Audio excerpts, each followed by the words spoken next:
అది బెంగళూరు నగరం. అక్కడ మహిశ్రీ అనే అమ్మాయి. ఆమె ఒక మంచి గాయకురాలు. ఆమె సినిమాల్లో అవకాశాల కోసం ప్రయత్నిస్తుంది. పాపం అప్పుడు ఆమెకు తెలీదు ఆమె జీవితం హఠాత్తుగా ముగిసిపోతుంది అని. ఆమె కలలో కూడా ఊహించుకొని ఉండదు. అసలు ఏం జరిగిందంటే, ఆమె ఎప్పటిలాగే ఉదయాన్నే లేచి తన పనులు తానే చేసుకుంటుంది. ఇంతలో ఒక ఫోన్ కాల్. అప్పుడు ఆమెకు తెలీదు అదే ఆమె చివరిగా మాట్లాడుతున్న ఫోన్ కాల్.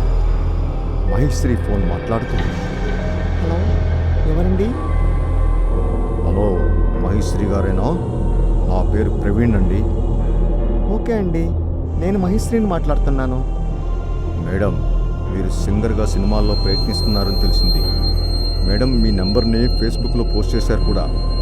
ఆ పోస్ట్ ద్వారా తెలుసుకుని మీకు కాల్ చేస్తున్నాం. ఒకసారి మీరు మీ వాయిస్ టెస్టింగ్ కోసం వస్తారా? మా అడ్రస్ మీకు మెసేజ్ చేస్తాం, చూసుకోండి సరే, పంపండి అంటూ ఫోన్ కట్ చేసింది. త్వరలో నా కళ నిజం కాబోతుంది, ఆ సమయం రానే వచ్చేసింది అంటూ ఎంతో ఆనందంతో హడావిడిగా ఆ అడ్రస్కు బయలుదేరి వెళ్ళింది. అప్పుడు సమయం సాయంత్రం 4 గంటలు. ఆమె అక్కడికి చేరుకుంది. ఆమె చాలా చక్కగా పాడింది.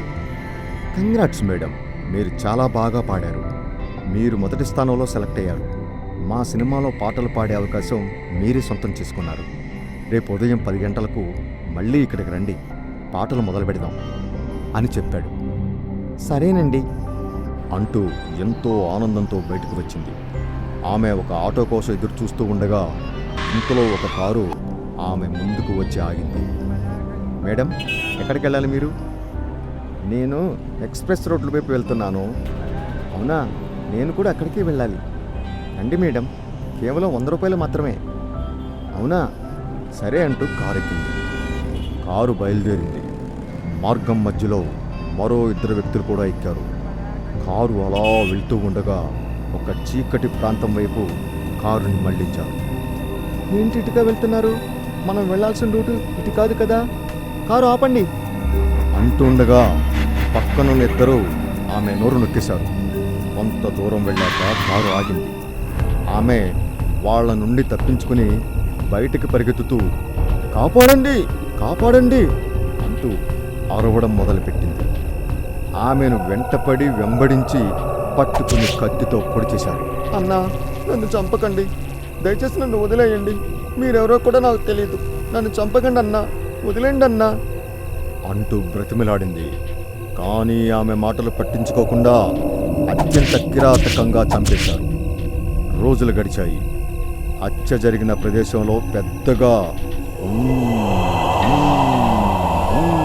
అని పెద్దగా ఏడుపులు మొదలయ్యాయి. ఆమె ఎవరో కాదు, మహిశ్రీ.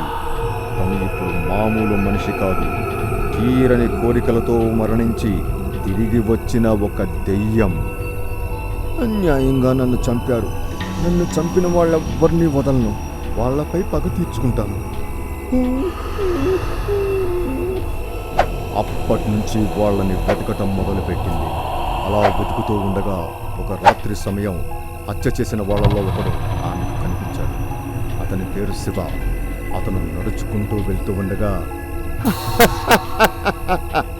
అని ముందుకు వచ్చి అతన్ని గట్టిగా పట్టుకుని, ఏరా, నన్ను ఎందుకు చంపారు? నేను మీకు ఏం అన్యాయం చేశాను? చెప్పరా, చెప్పు అని అంటూ ఉండగా, వద్దు వద్దు, నన్ను చంపొద్దు, నేను నీకు నిజం చెప్తాను. నేనొక రౌడీని మాత్రమే. మేము నిన్ను డబ్బులు తీసుకుని చంపేశాము. నన్ను చంపమని చెప్పింది ఎవరు? ఆమె పేరు రాణి అంట. ఏదో సినిమాలో పాట పాడే అవకాశం కోసం ఆడిషన్స్ కోసం వెళ్తే ఆమె సెకండ్ స్టేజ్లో సెలెక్ట్ అయ్యారంట. మొదటగా మీరు వచ్చారంట అని చెప్పింది.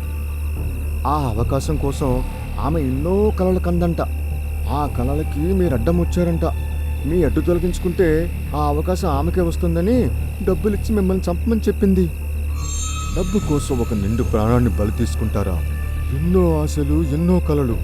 ఒక్కసారిగా నా కలలన్నీ కూల్చివేశారు. మీలో ఒక్కడిని కూడా వదలను అంటూ అతన్ని చంపేసింది. ఆ మరుసటి రాత్రి కూడా మిగిలిన 2 కూడా చంపేసింది. చివరిగా మిగిలింది రాణి. రాణి వద్దకు వెళ్ళింది.